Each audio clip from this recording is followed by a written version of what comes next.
Well, hey everybody, it's Sandy and welcome back to my channel dedicated to helping you advocate for your own health one topic at a time. So last video I talked a little bit about my intermittent fasting and it got a lot of questions in the Facebook group and I decided I'm going to do some more on that. So I'm going to sprinkle a few videos in here and there, but today I want to talk about what my recommendation is if you want to start intermittent fasting. So if you want to hear all about it, just keep watching. Yeah, so first of all, I just want to say thank you and welcome not only to people who've been with me for a while, but I see we've got some new subscribers. And if you haven't subscribed, but you find my content helpful, I hope you'll consider subscribing. And please share with anybody who might find my content helpful. I do not load up my channel with all kinds of things like affiliate links. Usually a link is just to take you to a product. I decided to start this channel as a public service, so therefore I really would like to grow the channel. So yeah, please click subscribe if you hadn't already, and please share with anybody who might find the content helpful and interesting. So on to intermittent fasting. So early on, I actually did some talking about intermittent fasting, but don't even go there. I might even take those videos down. It's a long time ago when I started my channel and the only people watching were pretty much my family. Thanks, family. But I really wasn't comfortable in front of the camera yet and I wasn't editing, so whatever. This is going to be a little bit of overlap. But today I just want to talk about how I would recommend you start. So there's all different ways to get started with intermittent fasting. In fact, there's all different kinds of intermittent fasting. As I mentioned before, it's an umbrella term. So intermittent fasting can mean any number of ways to practice what's called time-restricted eating, and that's what I do.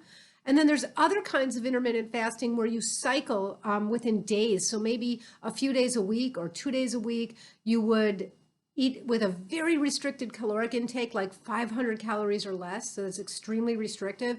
And then the other days you just don't practice that. And it's not really about the timing.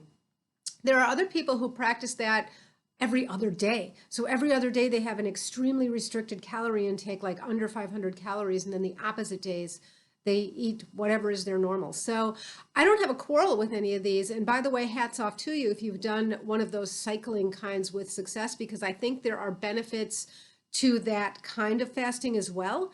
And I actually have practiced that here and there, like done a day, a couple times a month like that. But for the most part, I practice time-restricted eating.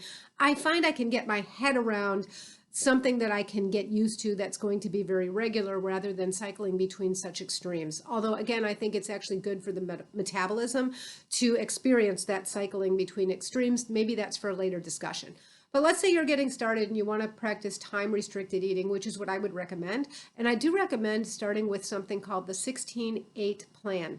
So the 16-8 plan is basically 16 hours of fasting and 8 hours of eating, or where you're allowed to eat, and that equals a 24-hour cycle, which is a day. You can pick any 16 consecutive hours that's going to be your fast. Of course, you want to include your sleep time, so some of the fasting is getting done while you sleep, and where you want to put that 8 hours will work just fine. Now, obviously, you're not going to be able to eat at 7 in the morning and at 8 o'clock at night because you won't have a 16-hour period of fasting that way, but you can pick what's going to work for you.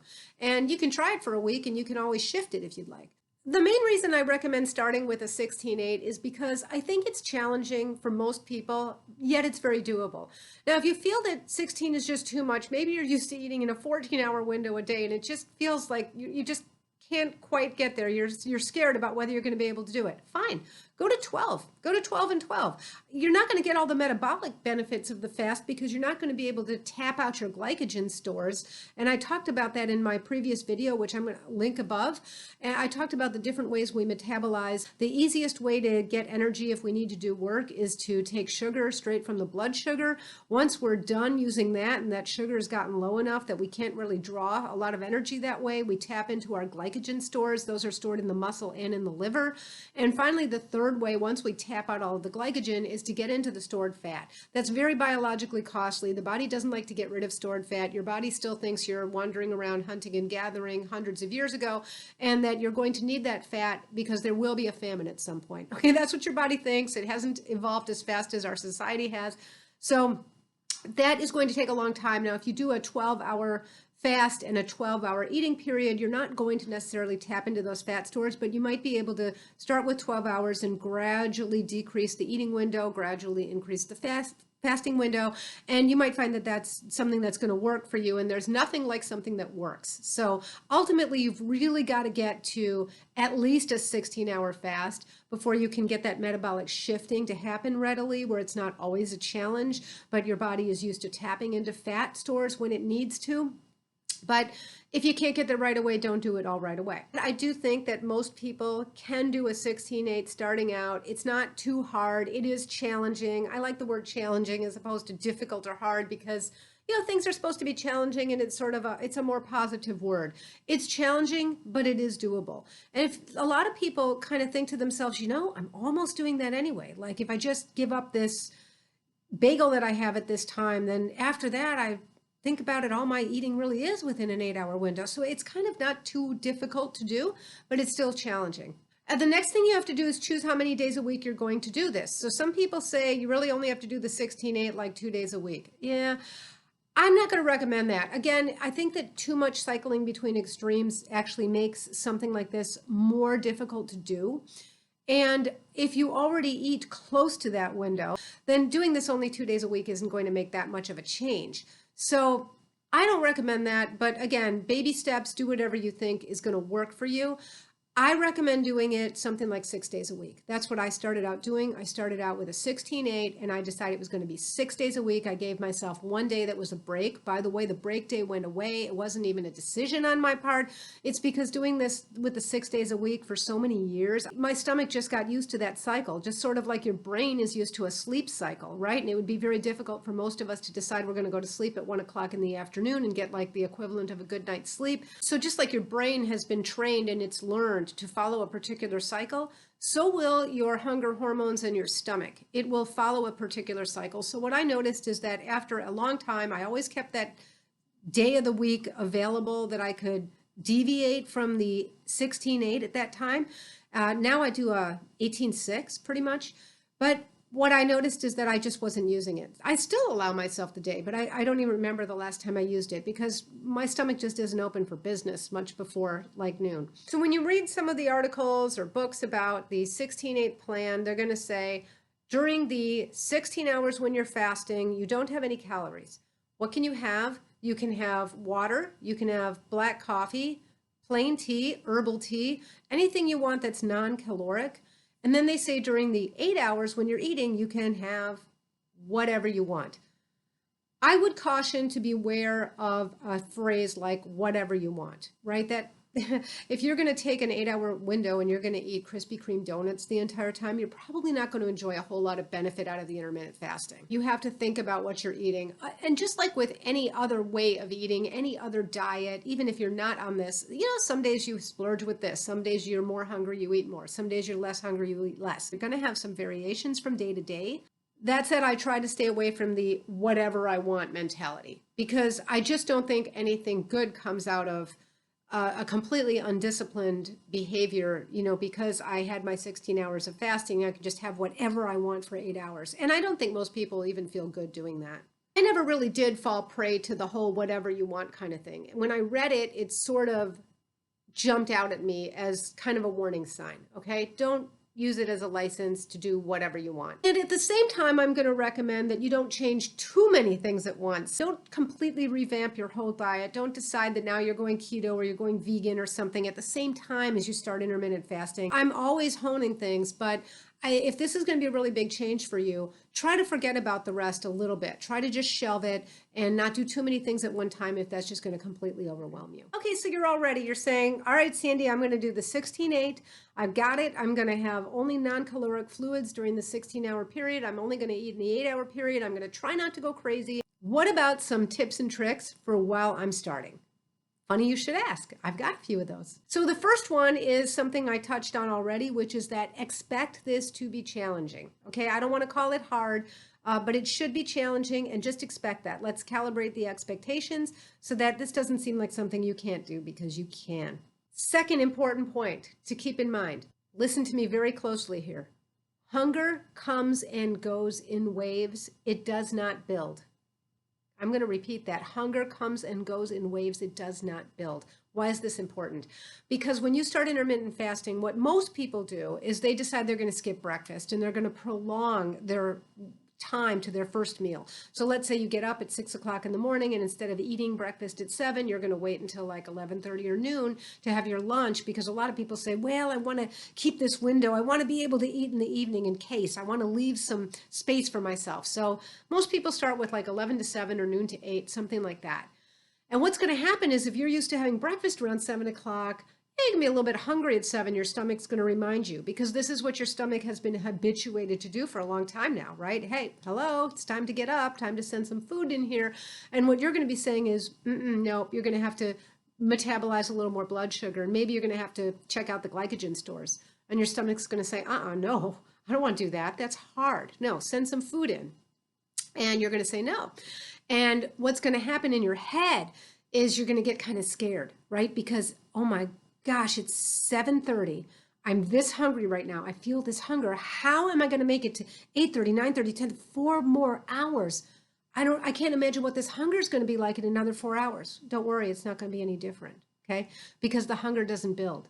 The hunger comes and goes. So you don't have to get through 4 hours right now when you feel this wave coming over you. You have to get through about 10 minutes. Isn't that good news? About 10 minutes is all a hunger pain lasts. Now, back when I was getting started, this happened to me, and I found it went something like this. Yeah, my stomach would start making noise, and I'd look at the clock. I'd be at work, and I'd think, oh, I can't get through this. How am I going to do this? And, after, I guess, about 10 minutes, it would go away. And then another wave would come over me, and I'd think, oh, this is just going to be impossible. I'd look at the clock and it was like an hour and a half later. Now, do I ever get hungry before it's time to eat? Yeah, I do occasionally, but it's still pretty close to the time that I'm going to eat. It's not 4 hours in advance. And I'm frankly used to feeling hungry, and that is something you can get acclimated to. And that brings me to my third tip. You will learn to embrace being hungry. Yeah, you will. I know that doesn't sound pleasant right now, but if you think about it, all the other animals on the planet that like really do have to hunt and gather for their food, I'm not talking about your family dog, they hunt when they're hungry, right? When they're full, when they've just had a meal, that's when they lie down and go to sleep. That's when they're tired, right? They don't get tired from being hungry. When they get hungry, they actually become more alert. They're kind of on a hyper alert. And for example, an animal that hunts will have to track. And tracking can take a long time, tracking prey, and sometimes they have to sprint. And sometimes that first sprint isn't even successful, and they have to be able to sprint again. So this notion that not having enough calories or high enough blood sugar prevents you from doing these things and keeps your energy levels low, I think that's something we're kind of habituated to because our bodies are not used to tapping into that glycogen or tapping into stored fat and metabolizing it. So once we teach ourselves to do that, the hunger's not so bad. It's actually kind of invigorating. I'm not saying you're going to be hungry all the time. You're not. When you have it, it just won't be such an unpleasant sensation. The next tip I have to keep in mind is something really positive about starting intermittent fasting is that you will find when you start intermittent fasting that your food is so much more flavorful. I had read about that when I started and I thought, okay, I kind of enjoy my food now, but was it ever true? And that's something that's only true while it's new. It's not so new to me anymore, but back when I started, and I think this lasted months, the food was so much more flavorful. Think about that when you start eating, especially when you first break your fast, and really enjoy it. Now, the next tip I have, I'm just going to briefly name because we talked about it a few minutes ago, and that is try to avoid making too many changes all at one time. It's just going to be too many things to keep track of. Give yourself some time to ease into a 16-8 plan for intermittent fasting. Decide how many days a week you're going to do it. If there's something that's screaming to get cleaned up in your diet, of course, do that too. But other than that, let's hone the diet as we go along, but try not to just do too many huge changes all at one time. The next tip I have is to try to dissociate habits that lead to habituated eating. So, for example, like I said, I started with around 11 to 7 or noon to 8. I started with noon to 8 and then I switched it to 11 to 7. But the thing that I thought was going to be really hard, which ironically just wasn't that bad, was snacking at night. So sitting and watching a movie and having some chips or something like that, popcorn. The nighttime snacking had to get cut out. I'm talking about the habituated type of snacking where the snacking gets attached to something like a movie. So I would recommend that when you're getting started, that you dissociate those habits. If sitting on the couch, watching a movie is something that you engage in very often in the evenings, along with snacking, then I would recommend giving up the sitting on the couch with the movie, at least for some nights, because it's just going to make it hard. You're going to be thinking about the food because those two habits are connected to each other in your brain.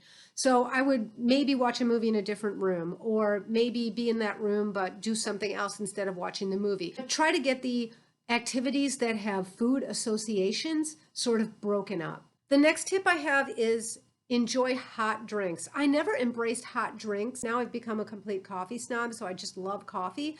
And I've talked about that before in a video I did about how I've calibrated my sweet tooth over time. I'm going to link that video up here as well. Again, don't do too many things at once, but coffee has definitely helped me dial back my sweet tooth. But the other thing I notice is that something about hot drinks is that they make you feel full. So you can have any warm drinks that are non-caloric. You can have coffee, you can have herbal tea. I highly recommend herbal tea because, like, really, how many cups of coffee are you going to have? So when you're first getting started, stock up on some herbal teas. They come in all kinds of flavors, and I think they are pretty sweet. Most of them, they don't really need sweetening. And you might find that that helps you, especially in the latter few hours of your fast, because sometimes it's just those last few hours that are really hard to get through when you're starting out. My next tip is actually more about coffee. So what I would recommend doing if you are a coffee drinker, if you're somebody who's used to getting up first thing in the morning and you just need your coffee or your brain won't wake up, I recommend trying to learn to delay your coffee. Now, maybe this isn't something you're going to start all at once. Okay, maybe you're going to start the intermittent fasting, but you're not going to start the thing with the coffee because you just don't want a caffeine headache. But here's why I think delaying your coffee is a good thing. If you happen to get caffeine headaches because you need your coffee first thing in the morning, it's because the coffee is doing the job in place of your adrenals. So your adrenal glands are these two little glands. They sit up on top of the kidneys, and they put out the steroid hormones first thing in the morning, the cortisol. And that's the time to wake up hormone. Well, your adrenals work on a negative feedback system. So for anybody who's been on a steroid medication, you know you've had to taper to come down from it because your adrenals have to slowly start producing again. Because they work on the negative feedback, the steroid that you're taking exogenously tells your adrenal glands, oh, we've got enough here, you don't have to put on any cortisol. Well, the same thing happens with coffee. So I don't get caffeine headaches, and I think it's just because I've never gotten up first thing in the morning and had my coffee. I've always had my coffee after I've been up for several hours. And I read sometime later about this phenomenon, and I thought to myself, yeah, that makes sense. I guess that's why I've been fortunate I don't get caffeine headaches if I skip my coffee, because my adrenals are having to do all the work of waking me up and getting me thinking and getting me moving. And the coffee's not really doing any of that for me. So why am I saying I think you should do this? Because delaying your coffee actually helps get you through the last few hours of a fast, because coffee is a superb appetite suppressant. So when I first started doing this, I would delay my coffee until I was, maybe on the 13th hour. So maybe at 9 o'clock, I would have my coffee when I was going to be able to stop my fasting at noon. And then if I recall correctly, I actually pushed it to like 9:30 for a while. I did it really late. I don't need to do that anymore. If you're just getting started, the coffee and its appetite suppression is a very good way to help you get through the last couple hours of the fast that might seem the hardest. And then finally, one more thing about coffee that I'm going to mention as a tip, and I'm hesitant to mention this one because it's a little bit of a cheat, but I have had people say to me, I cannot have totally black coffee. I cannot do it. I need to have like the mouthfeel of the cream or the creamer or something like that in it. And of course, that's not allowed because you can't have any calories, but there is a way to do this that while it's a cheat, you just have to be very careful about it. If you simply must have some kind of cream in your coffee, here are the rules. No more than a half a tablespoon. That's a teaspoon and a half. You'd be shocked how small that is. You think you just put a splash of cream into your coffee?